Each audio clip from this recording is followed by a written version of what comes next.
เทรนวันหนึ่งประมาณวัน2 วันคนล้อพี่กันยับเลยพี่กันกูจะถอนกำลังทางเขมรละเพราะว่าแสงเริ่มหมดละเริ่มแห้งๆนะเขมรก็มีแต่โยนกิ่งไม้เฮียอะไรมากระจอกพี่กันก็เลยเสนอว่าเฮ้ยไอเรือของคนไทยที่ขนส่งสินค้าที่โดนยิงอ่ะเดี๋ยวผมเอาเจ็ตสกีเข้าไปรับไหมมันทำได้มีฝีมือแล้วก็เลยโดนคนวิจารณ์กันเยอะว่าโหพี่การแม่งใจว่าโหในช่วยทุกสถานการณ์นี่ความขัดแย้งแบบเรียกว่ามึงต้องขี่เจ็ตสกีหลบมิดไซล์กันนะพี่การก็ไม่มีคำว่ากลัวนะคือใจเหมือนกับสิงไม่มีพี่การนี่ก็ไม่มีใครช่วยคนไทยแล้วอันนี้ก็คือมุมหนึ่งเป็นเสียงอีกฝั่งหนึ่งก็บอกว่าเฮ้ยเชื่อเรื่องนี้ไม่ควรไปยุ่งเปล่าวะอะไรเงี้ยเดี๋ยวมันมีเนี่ยผมเอาคลิปมาอ่านในถามว่าผมพูดเองคุณอนาลโยเตือนกันจอมพลังไปเมื่อวันที่13บอกว่าปมเจ็ตสกีไปช่วยลูกเรือมายุรีนารีในช่องแคบฮอร์มุสสิ่งที่การจอมพลังเสนอว่าจะเอาเจ็ตสกีไปช่วยลูกเรือมายุรีนารีเนี่ยเป็นสิ่งที่ไม่เหมาะสมอย่างยิ่ง 1. พื้นที่นั้นมีสงครามเกิดขึ้นแม้มันเป็นสงครามที่รุนแรงและใหญ่กว่าไทยกัมพูชาที่กองทัพเคยอนุญาตให้การจอมพลังวิ่งเข้าออกมากนักแต่นี่ไม่ใช่เรื่องตลก 2. เรือจอดอยู่ในน่านน้ำโอมานเป็นเขตอธิปไตยของโอมานถ้าโอมานไม่อนุญาตกองกำลังต่างชาติไม่ว่าจะติดอาวุธหรือไม่สามารถปฏิบัติงานในพื้นที่ได้แค่คิดก็เป็นไปไม่ได้แล้วและ 3. ด้วยความเคารพต่อทุกคนแต่คนขี่เจ็ตสกีต้องให้เก่งแค่ไหนคุณก็เอาตัวไม่รอดหรอกในสถานการณ์แบบนี้คุณไม่ได้ถูกฝึกมาต่อให้ถูกฝึกมาด้วยสภาพการที่เกิดขึ้นการขับเจ็ตสกีไปเจออิหร่านซึ่งเชี่ยวชาญยุทธวิธีเรือเล็กแบบนี้คุณไม่รอดแน่นอน 4. ที่สำคัญคนขับเจ็ตสกีทุกคนเป็นพลเรือนซึ่งมาปฏิบัติหน้าที่ทางทหารในพื้นที่สงครามจะไม่ได้รับการคุ้มครองตามอนุสัญญาที่เกี่ยวข้องรวมถึงอนุสัญญาเจนีวาดังนั้นถ้าเกิดว่าเขาจับได้โดนยิงก็คือเรียกว่าไร้ค่าเหมือนขี้ข้อ 5. อย่าหาแสงมากเลยครับหาแสงในเรื่องชายแดนก็ว่าแย่แล้วในเชิงระหว่างประเทศแบบนี้เราจะพังกันเข้าไปใหญ่อ้าวโอ้โหนี่ให้กูเดาด่าแรงนะพี่การตอบกลับแค่ข้อ 5พี่การตอบกลับแค่ข้อ 5เหรอให้กูเดาทำไมอ่ะ1-4มันดูมีเหตุผลรองรับมากเกินไปพี่กันไม่สามารถอะไรมาแย้งได้แต่พอข้อ 5มีได้ยินเขาว่าแบบอย่าหิวแสงพี่กันเฮ้ยสัตว์ใครบอกกูหิวแสงนะเอ้ยโหได้ข้อเดียวเชื่อพี่บวงไม่ได้มองว่าคนนี้เขาดูถูกเขาแบบว่าลดทรงพี่กันเหรอเขาอาจจะไม่ถูกต้องก็ได้นะจะวางใจเป็นกลางหน่อยแล้วเขาบอกว่าเขามีส่วนเกี่ยวข้องกับเรือด้วยนี่คนนั้นนะถ้าผมจำไม่ผิดใช่เขาอยู่ในวงการเขานี้แหละบอกว่าเขากำลังประสานช่วยเหลือกันอยู่แล้วอย่าเข้ามาเลยอย่ามายุ่งเลยดีกว่าประมาณนี้พี่บวงเห็นเป็นในทางนั้นเหรอเอ้าก็ถ้าสมมติว่ามันมีคนที่ประสานอยู่แล้วอะแล้วคนที่ประสานอยู่แล้วมันก็ต้องรู้บอกว่ารายละเอียดมันคืออะไรแล้วเขาก็พิมพ์รายละเอียดมาแล้วไง1-4อ้าวแต่ว่าแสดงว่าเขาต้องรู้อยู่แล้วว่าพี่กันไม่ได้รู้อะไรเลยคนประสานรู้ว่ามันมี4ข้อนี้ที่ต้องระวังแล้วพี่กันเสนอมาแล้วพี่กันไม่รู้เฮียอะไรเลยเขาก็เลยบอกว่าเฮ้ยพี่กันเขาดูแลอยู่รายละเอียดมันมีถ้าพี่กันไม่รู้ว่าไม่ต้องช่วยมันจะกลายเป็นเอาตีนไปลาน้ำไงแล้วถ้าเกิดว่าในมุมพี่กันบอกว่าเอาก็ฮีโร่มันก็คือการเสียสละผมเสียสละอยู่แล้วแต่ให้ผมเป็นปุ๋ยเป็นอะไรไงก็คือผมไปช่วยคนไทยอ่ะนี่มันเป็นฮีโร่เขารู้ทุกคนที่เขาอยู่ในอเวนเจอร์อ่ะไม่ได้เหรออยากไปช่วยอ่ะถ้าสมมติว่าพี่บิ๊กกำลังชักว่าวอยู่ แล้วพี่กันเสนอบอกว่าเฮ้ยพี่บิ๊กถ้าสมมุติว่าผมเอามือยัดเข้าไปในรูตูดพี่บิ๊กจะเสียกว่าเดิมอยู่นะพี่บิ๊กเอาไหมคำตอบผมว่ามันก็คือไม่เอาอยู่แล้วแต่ว่ามันเกี่ยวข้องยังไงวะพี่บวงเอาคำเสนอตัวมาช่วยอ่ะเขาอยากจะมาเป็นฮีโร่ให้กับการชักว่าวครั้งนี้ของพี่บิ๊กอ่ะอันนี้คือให้โลกของพี่บิ๊กมันสดใสมากขึ้นอีกไอ้เชี่ยแต่ที่มันจะสดใสอยู่แล้วอ่ะคนเชี่ยใจกว้างขนาดนั้นมันไม่อยู่บ้านกับเมียกับลูกวะเอ้าขนาดเรือมันโดนยิงในพื้นที่สงครามยังจะไปช่วยเลยผมก็ปฏิเสธเพราะว่าผมทำเองได้แต่เขาจะมาช่วยไงโอเคพี่บิ๊กไม่รับน้ำใจไว้หน่อยเหรอให้เขาล้วงเข้ามาสัก2 ข้อนิ้วก็ได้2 ข้อนิ้วก็ถึงจุด G spot แล้วถ้าเกิดว่าแบบมาช่วยทำงานมาช่วยกวาดบ้านหรือทำแบบงานบ้านอะไรอย่างงี้ผมอาจจะตอบช่วยไงแต่เซนิโอไม่ได้เขาบอกว่าไม่ได้เขาต้องช่วยล้วงตูดเข้าไปโหมัน2 ข้อนิ้วเอาเปล่าพี่บอกไม่แฟร์กับพี่การอย่างเงี้ยมันเปรียบเทียบกันไม่ได้เฮียไม่แฟร์อะไรมันก็เหมือนพี่การบอกว่าเอ้ยก็ผมจะช่วยเอาเจ็ตสกีเข้าไป คุณอย่ามาสอนได้เปล่า เขาก็บอกไปแล้วมันก็เหมือนที่พี่บิ๊กบอกมึงไปกวาดบ้านถูบ้านได้ไหมเขาก็บอกไปแล้วเฮ้ยเชี่ยมึงเอาพลเมืองเข้าไปไม่ได้ก็กูจะเอาเจ็ตสกีเข้าไปอ่ะทำไมอ่ะเนี่ยมึงบอกกูหิวแสงเหรอกูเจ็ตสกีระดับโลกไอ้สัตว์เอาแล้วน่ะ วันนี้มันสนุก ไม่ใช่แบบเดียวกันเหรออันนี้ผมยกตัวอย่างผิดเหรอ ถูกไม่มีความใกล้เคียงแล้วผมว่าพอพี่บวงเริ่มตีสโคปเข้ามามันเริ่มใกล้แล้วมันเริ่มแบบว่าตัดช้อยออกเริ่มชัดเจนก็เรียกว่าสามารถพูดได้เต็มปากว่าไม่เห็นด้วยแล้วก็ไม่ควรทำทุกประการ เพราะว่าอย่างที่บอกไปคือผมอาจจะไม่รู้หน้ารู้หลังเยอะผมอาจจะไม่รู้ว่ามันมีในความเป็นจริงภายในเขาทำยังไงแต่ว่าความดุดันและความโหดร้ายของสิ่งที่มึงเห็นระหว่างชายแดนเขมรกับไอ้เชี่ยไปช่วยเรือตัวประกันอันนี้มันคนละเรื่องพี่น้องสำหรับผมคิดว่าได้รับการเตือนก็สมควรแล้วนะสมควรอย่างที่หลายๆคนก็ไม่แล้วเขาก็เตือนแบบมีมารยาทนะเขาก็เอาแฟกต์มาแปะให้นะว่าเฮ้ยมันมีขั้นมีตอนของมันอยู่แล้วเขาก็ทำงานกันอยู่เขาก็ช่วยกันอยู่ทีนี้สิ่งที่มันเกิดขึ้นแล้วก็ผมไม่รู้ว่าพี่บุ๋มเป็นยังไงผมจะมาถามความเห็นแต่ว่าก็อีกนั่นแหละผมไม่รู้ว่าผมถามพี่บุ๋มได้ไหมเพราะพี่บุ๋มไม่ได้ขับรถคนที่ขับรถเนี่ยจะเห็นเลยว่า 2-3 วันที่ผ่านมานี้เนี่ยโดยเฉพาะวันนี้เป็นวันแรกที่มีการปรับราคาน้ำมันเพราะว่าทุกคนนี่มีความตื่นตระหนกว่าถ้าเกิดว่าสงครามนี้มันไม่สั้นเหมือนที่หลายคนคิดอ่ะมันยาวแล้วซัพพลายน้ำมันมันจะพอไหมรัฐบาลไทยแก้ปัญหาได้ดีหรือเปล่าพอข้อมูลไม่ชัดเจนบวกกับใช้คำว่าอะไรอ่ะผมมองว่าผมไม่รู้ผมถูกหรือเปล่านะแต่ว่าคนไทยจำนวนมากที่อยู่ในภาคการผลิตเนี่ยอาจจะมีความไม่ไว้เนื้อเชื่อใจรัฐบาลหรือหน่วยงานพลังงานว่าคุณจะเตรียมรับมือไอ้วิกฤตโลกครั้งนี้ได้ไหมเพราะว่าบางคนก็จะเนี่ยพูดรีลันกันหลายรอบตั้งแต่สมัยโควิดแล้วเรื่องหน้ากากอะไรเงี้ยคือผมเข้าใจแล้วผมไม่เบลมรัฐบาลโดย default หรือเพราะอคติผมเข้าใจว่าพอมันเกิดเหตุการณ์แบบนี้เนี่ยมันอาจจะมีช่วงเวลาที่มันวูบวาบได้พี่บวงของมันจะขาดแป๊บนึงเพราะว่าคนมันตื่นตระหนกตกใจไงแต่ว่าสิ่งที่มันสามารถก็คือบทเรียนเราได้แล้วว่าเราไม่ควรจะปล่อยให้มันมีนายทุนหรือคนที่มันมีโอกาสในการเข้าถึงสินค้าแบบนี้เนี่ยมันฉวยโอกาสจังหวะในการกักตุนสินค้าเพื่อรอช่วงราคาแพงถ้าเกิดพูดกันให้แบบง่ายๆเลยคือความเดือดร้อนของคนส่วนใหญ่อะมึงเป็นคนที่มึงมาฉวยโอกาสตรงนี้แล้วเอาประโยชน์ด้านให้แล้วปล่อยให้ระบบมันมีความสั่นสะเทือนมีความโกลาหลก็คือเป็นการเห็นแก่ตัวที่แย่มากๆแล้วเราไม่ควรจะเหมือนกับว่าปล่อยให้คนที่มีอำนาจอะเขาปล่อยให้กับคนแบบนี้มันมีอยู่คือผมเข้าใจว่าถ้ารัฐบาลจะรับมือช้าเร็วเตรียมพร้อมอะไรเงี้ยเรื่องพวกนี้เราวิจารณ์กันไปได้ส่วนหนึ่งแล้วผู้คนมันจะตื่นตระหนกคนมันจะกลัวแล้วมาไปแห่กักตุนน้ำมันอันนี้ก็ผมก็พอเข้าใจได้ว่ามันจะต้องมีเกิดขึ้นได้อยู่แล้วมันไม่ได้แบบว่าเกิดขึ้นไม่ได้แต่ว่าปัญหาเลยก็คือไอคนที่มันมีสิทธิ์ในการกำหนดเรื่องพวกนี้แบ่งโควต้าน้ำมันหรือว่าเป็นเจ้าของพฤติกรรมแบบนี้มันจะต้องไล่กำจัดให้หมดไม่งั้นเราจะเป็นหนึ่งในประเทศที่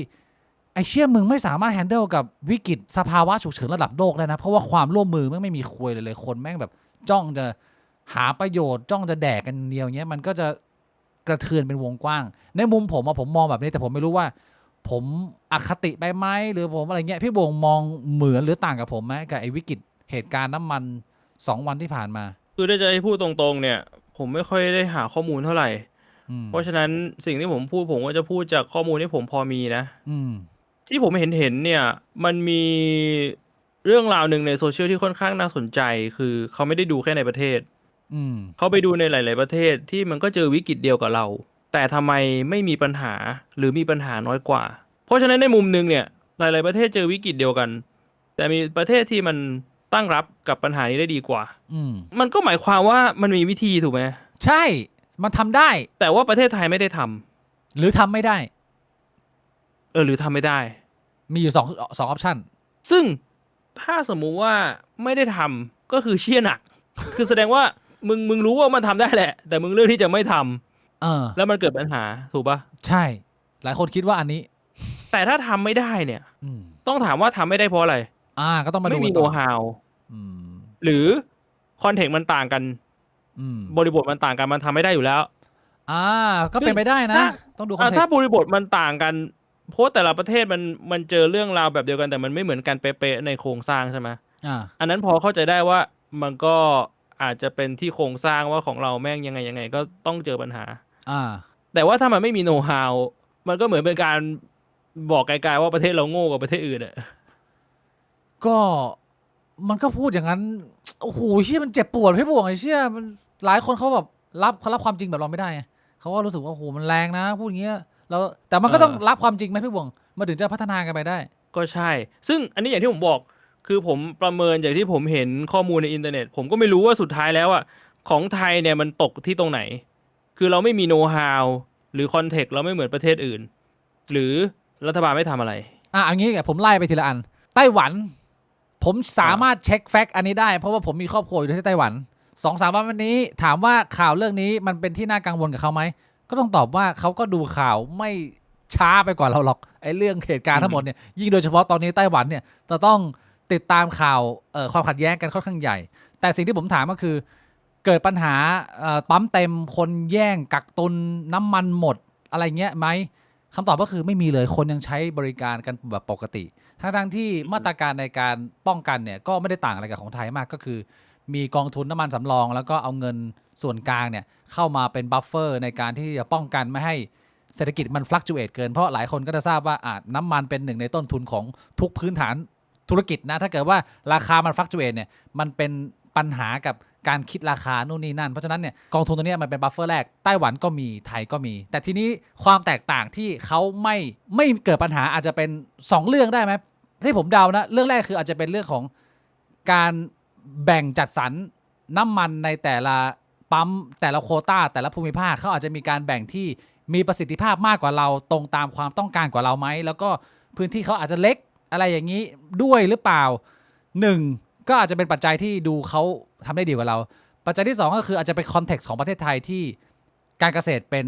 เมเจอร์ใหญ่แล้วจะต้องมีการไม่ใช่เรียกว่ากักตุนแต่ว่าชาวบ้านชาวช่องเขาต้องมีการสำรองน้ำมันเอาไว้ใช้ในการทำธุรกิจในการรันธุรกิจแล้วผมต้องบอกว่าคนเมืองเนี่ยอาจจะมองมุมนี้หรือไม่เข้าใจกับความจำเป็นเพราะว่ามันมีความแตกต่างกันมากของวิถีชีวิตในการใช้ถ้ามึงเป็นคนเมืองมึงใช้ชีวิตแค่หาเงินเดือนมากินข้าวซักผ้าแล้วก็เซลตอนกลางคืนเนี่ยมึงไม่เห็นรูปชีวิตของคนอื่นเลยมึงก็จะไม่เข้าใจว่าคนที่มันเป็นคนชาวไร่ชาวนาหรือคนต่างจังหวัดหรือทำไร่ทำนาเนี่ยพวกนี้เนี่ยตารางเขาแน่นมากนะพี่บวงก็คือทุกอย่างเนี่ยในการบริหารนาไร่เก็บเกี่ยวหรือทำอะไรพวกนี้มันมีตารางวันที่ค่อนข้างเหลื่อมกันมากไม่ได้ถ้ามันเหลื่อมมากแล้วมันผิดฤดูเนี่ยสิ่งที่มึงทำมาหรือที่มึงลงทุนค่าปุ๋ยค่าเวลาค่างานทั้งหมดมันอาจจะพังเลยก็ได้เพราะฉะนั้นเนี่ยเขาไม่สามารถแอฟฟอร์ดที่จะไม่มีน้ำมันในการใช้งานได้เพราะฉะนั้นพอประเทศเริ่มคุยกันแบบสันๆเริ่มเห็นเรือไทยซึ่งก็ตอนแรกก็นึกว่าเป็นเรือขนน้ำมันจริงๆแล้วเป็นเรือขนสินค้าเนี่ยพอมันมีข่าวออกมาแล้วรัฐบาลไม่สามารถควบคุมตรงนี้ได้เนี่ยคอนเทกต์ตรงนี้มันก็ผสมรวมๆกันแล้วมันก็อาจจะทำให้บางจังหวัดที่เป็นจังหวัดที่เรียกว่าได้โควต้าน้ำมันน้อยอยู่แล้วแล้วคนเขาไปกักตุนเพิ่มเติมเงี้ยมันก็มีโอกาสเกิดขึ้นได้แล้วทีนี้มันก็เป็นเหมือนโดมิโนพอมึงเริ่มมีคนนึงได้ยินเสียงแอะมาแล้วว่าเฮ้ยจังหวัดเราอำเภอเรามันอาจจะน้ำมันหมดไหมเนี่ยมันก็สไปรัลให้ความอยากกักตุนน้ำมันมันยิ่งเพิ่มมหาศาลแล้วก็เลยเหมือนกระต่ายตื่นตูมทำให้บางพื้นที่บางจังหวัดเนี่ยประสบปัญหาไม่สามารถผ่องถ่ายน้ำมันกันได้ชัดเจนผมว่ามันก็มี2ปัจจัยเนี่ยเป็นส่วนสำคัญใหญ่ๆแต่ว่าบางคนเขาบอกว่าไอ้2อันเนี้ยมันไม่ได้เหลือบากกว่าแรงพี่บวงมันไม่ได้ดูยากและเข้าใจยากกันไหมแต่ว่ามันเป็นปัจจัย3ปัจจัยเดิมๆซึ่งอันนี้พูดมาเนี่ยบางคนก็บอกว่ามีหลักฐานแต่บางคนก็ไม่รู้พูดลอยๆแล้วเปล่าก็คือเรื่องเดิมพี่บวงก็คือมันได้โควต้าน้ำมันไปแต่มันแอบเอาไปเก็บเพราะว่ามันจะโฮไว้2วันที่แล้วที่น้ำมันยังไม่ขึ้นแล้วมึงเอามาขายวันนี้มึงก็ได้ส่วนต่างมากขึ้นก็คล้ายๆกับไอเหตุการณ์กักตุนแมสอะไรอย่างเงี้ยหรือเปล่าถ้าไม่มีประเด็นนี้มันอาจจะไม่มีปัญหาเลยไหมเรียกว่าผมเห็น3หัวข้อนี้แต่ผมก็ไม่สามารถตอบได้ว่าปัจจัยการกักตุนมันมีผลมากน้อยแค่ไหนที่ทำให้เกิดความโกลาหลของคนที่เขาต้องใช้น้ำมันนะพี่วงอันนี้ผมพูดแบบสรุปแต่ยาวไปไหมก็เรียกว่ามันเป็นการเก็งกำไรตั้งแต่ตัวเอมาจนถึงรากหญ้าพี่บุกฟันธง ก็หลายคนก็พูดอย่างนั้นไงว่าไอเชี่ยหรือว่ามันคนไทยเรามันไม่สามารถขี่ว่ามันจะเห็นแก่ตัวกันอย่างเดียวนั่นหมายความว่าอะไรหมายความว่าเรากำลังอยู่ในประเทศหรือทีมของมนุษย์เนี่ยที่มึงดูไม่มีความพร้อมในการจับมือกันรับมือสถานการณ์ที่มันเป็นวิกฤตใหญ่ๆในอนาคตได้เลยนะพี่บวงไอ้เชี่ยมันแทงกันเองอะ ใช่ เชี่ย ไม่เป็นอย่างนั้นแหละ เศร้าวะเนี่ยหรือว่าโลน คือถามว่ามันจะจัดการยังไงอ่ะผมมานั่งนึกมันก็คงมีวิธีจัดการได้ ทุกอย่างมันเป็นตัวเลขนี่ ปริมาณน้ำมันราคามันเป็นตัวเลขหมด มันคำนวณได้หมด แต่ว่ามันไม่ทำไง ก็คือ มันคำนวณได้ว่าจังหวัดเนี้ยวันหนึ่งใช้ปริมาณเท่าไหร่ ถูกปะ มันพอรู้ แล้วมันก็จะคำนวณได้ว่าแล้วอย่างนี้เราอยู่ไปได้นานแค่ไหน แล้วก็ดูเรื่องเงินกองทุนน้ำมัน อันนี้คิดแบบจากในหัวเลยนะ ไม่ต้องไปนั่งหาข่าวอะไรมา คิดแบบจากตัวเลขโลจิกอ่ะก็ดูว่ากองทุนน้ำมันเนี่ยมีเท่าไหร่ แล้ว projection ไปว่าราคาน้ำมันเนี่ยไม่จะขึ้นไปเท่าไหร่ ในเวลาเท่าไหร่ แล้วก็มาคำนวณว่าและไอกองทุนน้ำมันที่มีอยู่เนี่ยไหวไหมคือถ้าคำตอบคือไหว แล้วรัฐบาลสามารถสื่อสารให้ประชาชนเข้าใจได้ประชาชนไม่แตกตื่น ทุกอย่างมันก็โฟลว์ไป ใช่ ไม่มีปัญหาอะไรทั้งสิ้นเลย ใช่ อันนี้ขนาดแบบว่าผมจากเด็กเล่นเกมไม่ทำเหี้ยอะไรวันๆอ่ะ มันก็ยังพอคิดได้อ่ะ คือสำคัญ ถ้า คื มัน อ เป็น ว่า คนที่มีความรู้มันน่าจะคิดละเอียดกว่านี้ได้ป่าวะ ใช่เขาต้องคิดละเอียดกว่าเราอยู่แล้วเพราะว่าหลายสิ่งหลายอย่างเนี่ยมันต้องมีมาตรการในการรับมือแต่สิ่งที่มึงจะต้องระวังให้ไม่เกิดเลยเป็นเหมือนการเช็คชื่อมึงว่ามึงผ่านไม่ผ่านก็คือ มึงต้องไม่ทำให้เกิดการแตกตื่น อันเนี้ยคือมันเป็นหน้าที่ของรัฐบาลในการบริหาร แล้วยิ่งสถานการณ์มันยังไม่ได้แย่มากขนาดนั้นหมายความว่าน้ำมันสำรองเราก็มีเว้ยแต่เหมือนกับแบบว่ามึงทำตัวให้แปลกๆให้คนมันสงสัยว่าอ้าวไอ้เชี่ยแล้วน้ำมันหายไปไหนอะจังหวัดเนี้ยแม่งหายไปทั้งจังหวัดเลยไอ้จังหวัดนี้ปั๊มโล่งไอ้จังหวัดนี้แม่งขึ้นป้ายกันไอ้เชี่ยพอมันขึ้นป้ายกันที3 อำเภอใครมันไม่แตกตื่นมันจะบ้าแล้วคนมันก็ต้องบอกกันที่เขาต้องใช้น้ำมันเขาก็ต้องไปหาวิธีการกักตุนมันก็เลยกลายเป็นว่าลามเป็นลูกโซ่ไงคือสำหรับผมนะถ้ามันจะเอาให้ชัดเจนแล้วเห็นเป็นรูปธรรมอ่ะในช่วงเวลา 2-3 อาทิตย์นี้เนี่ยข่าวในการจับถ้ามันมีคนกักตุนน้ำมันอ่ะต้องลงโทษให้เห็นต้องให้ชัดเจนต้องไม่ปล่อยให้มันลอยนวลเหมือนสมัยแมสผมจำไม่ได้ว่าแมสมันเล่นงานกันไปเยอะแค่ไหนแต่ผมรู้ว่าน้ำมันอ่ะมันก้อนใหญ่กว่าแมสเยอะมันเป็นโอ้โหคอมมูนิตี้ที่มูลค่ามันมหาศาลมากจะบอกว่ามันจะไม่มีคนหาผลประโยชน์เลยมันก็ยากผมอยากเห็นว่ามันมีการไล่เก็บหรือว่าเอาผิดลงโทษคนแบบนี้เป็นสเกลใหญ่อะมันก็จะชื่นตาประชาชนเนี่ยพี่บวงตาได้ไหมล่ะอย่างนี้ถือว่าพอแล้วไหมหรือว่าไม่พอ จะหวังขนาดนั้นก็หวังเกินไปเมื่อเช้าผมยังเห็นข่าวเลยว่า นายกบอกว่าไอ้ที่แปะตามปั๊มอ่ะว่าน้ำมันหมดอ่ะให้เอาออกแล้วก็แปะว่ากำลังรอส่ง เปลี่ยนคำพูดในวิธีการสื่อสารพี่บวง ไม่ได้หมดนะแต่ว่ารอส่งกำลังมาไงไม่ผิดอะไม่ได้โกหกอะไรเลย แต่ให้รอแป๊บนึงอะไม่ได้เหรอ เลย ลดความโกลาห ไม่ผิ ล ดหรอก ก็อย่างน้อยก็แบบว่าไม่โกลาหลไม่หมดนะแต่ว่ามึงรอแป๊บนึง แบบน้ำท่วมไม่ใช่น้ำรอระบายใช่แบบนั้น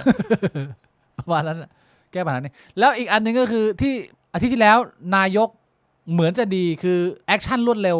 พอเราเริ่มเห็นแล้วว่าเฮ้ย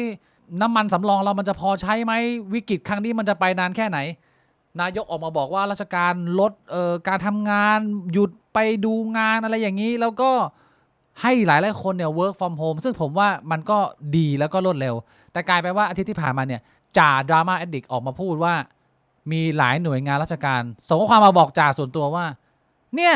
หลายกระทรวงอ่ะเห็นประกาศแล้วแต่ก็ไม่ทำตามยังคงสั่งจัดงานที่ให้ข้าราชการต้องเดินทางมาร่วมในต่างจังหวัดเนี่ยยังทำกันอยู่สะบึมหึมบึมอยู่เลย แล้วมันจะทำยังไงอ่ะเนี่ยนายกประกาศแล้วนะและนี่ก็คือเสียงจากข้าราชการตัวเล็กตัวน้อยเขาบอกมาให้บอกว่าแก้ปัญหาดีรวดเร็วแต่ไม่มีใครทำตามเลยเฮียแล้วมันจะทำยังไงอะประเทศไทยนายกบ่วงว่าไงประเทศไทยมึงว่าระเบิดไหม ก็ระเบิดอยู่นะ